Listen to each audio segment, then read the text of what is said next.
नमस्कार और स्वागत है। आज हम फुटबॉल की दुनिया के एक बहुत ही बड़े मुकाबले की बात करने वाले हैं, एल क्लासिको। जी हाँ, एल क्लासिको हमेशा की तरह रोमांचक। बिल्कुल।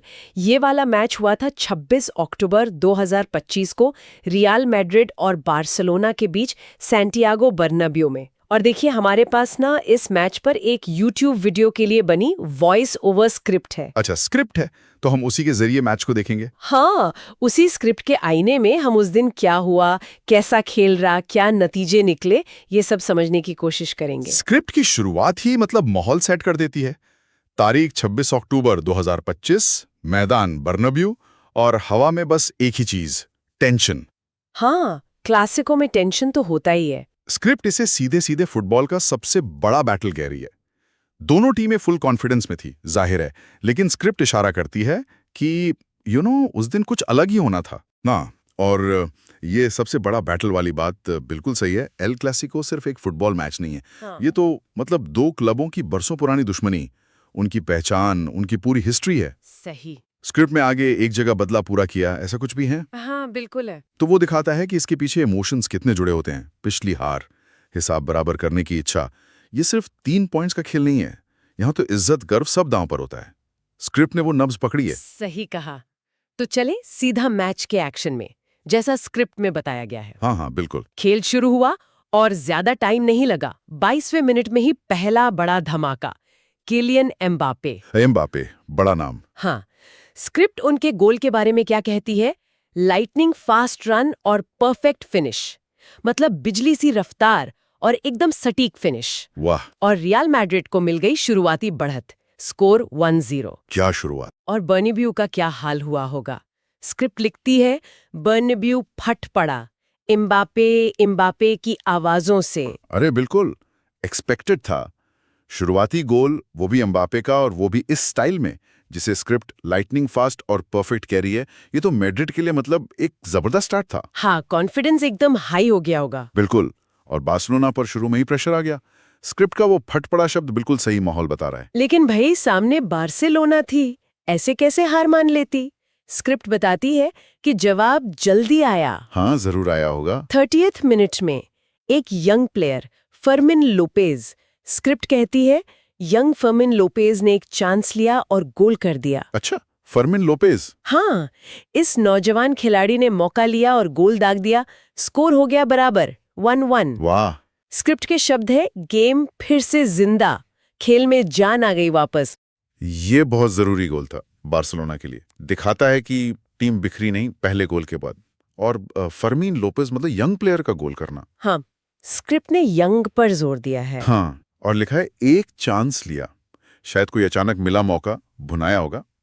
लेकिन नतीजा ये कि मैच बराबर, बार्सिलोना वापस गेम में थी। पर ये बराबरी ज्यादा देर टिकी नहीं। खेल में ट्विस्ट अभी बाकी थे। अच्छा। लोपेस के गोल के सिर्फ 5 मिनट बाद, मतलब 43rd मिनट, हाफ टाइम से जस्ट पहले। ओ, क्रूशल टाइम। हाँ, स्क्रिप्ट कहती है, एक और धमाका। इस बार हीरो थे जूड बेलिंघम, एक और बड़ा प्लेयर। और उन्होंने बड़े ही शांत तरीके से, स्क्रिप्ट के शब्द हैं काम एंड कूल, बॉक्स के अंदर से बॉल को नेट में डाल दिया। क्या बात है, काम एंड कूल फिनिश। तो हाफ टाइम हुआ और स्कोर था रियल मैड्रिड 2, बार्सिलोना 1।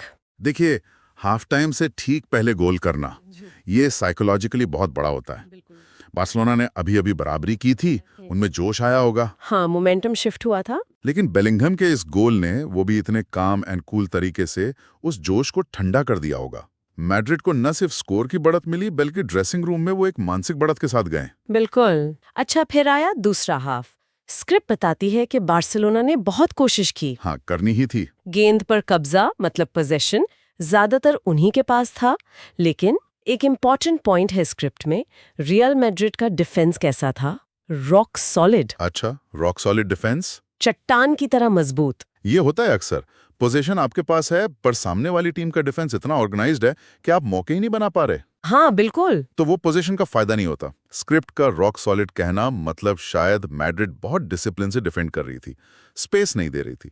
हाँ, ऐसा ही लगता है। बार्सिलोना के लिए फ्रस्ट्रेटिंग रहा होगा ये। यकीनन। और फिर आया वो मोमेंट जिसने शायद बार्सिलोना की वापसी की जो थोड़ी बहुत उम्मीदें थीं, उन्हें भी खत्म कर दिया। क्या हुआ? स्क्रिप्ट बताती है मैच के एक अहम मोड़ पर उनके एक बहुत महत्वपूर्ण खिलाड़ी पेद्री को रेड कार्ड मिल गया। ओह, पेद्री को रेड कार्ड, ये तो बहुत बड़ा झटका है। हाँ, स्क्रिप्ट के शब्द हैं, पेद्री की रेड कार्ड ने उनकी होप्स तोड़ दी। उनकी उम्मीदें तोड़ दी। बिल्कुल तोड़ दी होंगी। एक प्लेयर कम होना वैसे ही मुश्किल, और वो भी पेद्री जैसा प्लेयर, मिडफील्ड का इंजन है वो तो। हाँ, क्रिएटिविटी खत्म हो गई होगी। न सिर्फ अटैक कमजोर हुआ होगा, बल्कि मिडफील्ड कंट्रोल भी गया होगा। 10 खिलाड़ियों के साथ वापसी करना, वो भी पिछड़ते हुए, लगभग नामुमकिन। सही बात है। और मैड्रिड के लिए तो ये कंट्रोल जमाने का मौका बन गया। स्क्रिप्ट का वो होप्स तोड़ दी वाला फ्रेज बिल्कुल सही है। वो निर्णायक पल था। और आखिरकार रेफरी ने फाइनल विसल बजाई। स्कोर रहा रियल मैड्रिड 2 बार्सिलोना 1। तो मैड्रिड जीत गई। हाँ, और स्क्रिप्ट इस जीत का निचोड़ कैसे बताती है? एल क्लासिको का बदला पूरा और ला लीगा टेबल पर मैड्रिड टॉप। बदला पूरा और टेबल पर टॉप। मतलब क्लासिको का बदला भी हो गया और ला लीगा में नंबर 1 भी बन गए। और एक और लाइन है, Mbappe plus Bellingham is equal to night to remember. हाँ, ये बिल्कुल सही पॉइंट है। एम्बापे और बेलिंगहम दोनों के गोल ने इस रात को यादगार बना दिया मैड्रिड के लिए। बिल्कुल, ये जीत सिर्फ 3 पॉइंट्स नहीं थी। वो बदला पूरा किया वाली बात बार बार यही इशारा करती है कि कोई पुराना हिसाब था जो चुकता हुआ। हाँ, इमोशनल एंगल था। हमेशा होता है क्लासिको में। और लीग में टॉप पर पहुंचना, ये तो सीजन के लिए एक बड़ा बूस्ट है। और जैसा स्क्रिप्ट ने हाईलाइट किया, एम्बापे और बेलिंगहम, 2 बड़े स्टार्स, दोनों ने गोल किए। बड़े मैच बड़े प्लेयर ही जिताते हैं अक्सर। सही। उनकी इंडिविजुअल ब्रिलियंस इस जीत में की फैक्टर रही, ऐसा स्क्रिप्ट का नैरेटिव है। तो कुल मिलाके इस वॉइस ओवर स्क्रिप्ट से हमें उस एल क्लासिको की क्या तस्वीर मिली? एक तनाव भरा मैच। हाँ, टेंशन तो था ही। एम्बापे का वो शुरुआती गोल, फिर लोपेस का बराबरी वाला गोल जिसने मैच को जिंदा कर दिया, फिर बेलिंगहैम का वो अहम गोल हाफ टाइम से ठीक पहले। बिल्कुल।